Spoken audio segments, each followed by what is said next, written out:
दोस्तों, क्या आपके फोन पे भी अभी एक जोर का सायरन बजा और एक्सट्रीमली सिवियर अलर्ट लिखा हुआ आया?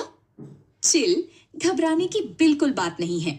ये कोई रियल इमरजेंसी नहीं है। ये हमारी भारत सरकार का सेल ब्रॉडकास्ट अलर्ट सिस्टम का एक टेस्ट है।